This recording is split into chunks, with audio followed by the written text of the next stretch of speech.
Firmware Upgrade. If there is a new firmware update available, a prompt will pop up in the flight interface. Before upgrading, make sure that the smart battery and remote controller are fully charged. Ensure your mobile device is connected to the internet.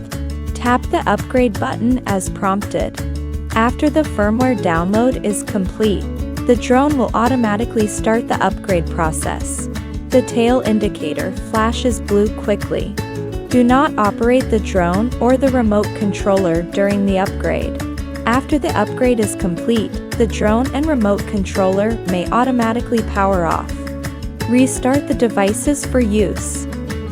Inspect, attach and detach the propellers. The drone's propellers should be inspected regularly. After prolonged flights or collisions, there may be issues such as bent or loose screws, damaged or deformed propeller blades. If any of these abnormalities occur, please stop flying immediately and replace the propellers.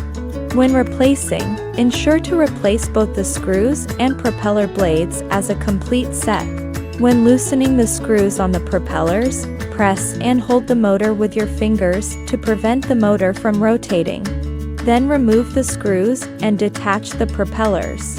When replacing the propellers, pay attention to the markings on them. Attach the marked propeller blades on marked arm. Attach the unmarked propeller blades on unmarked arm.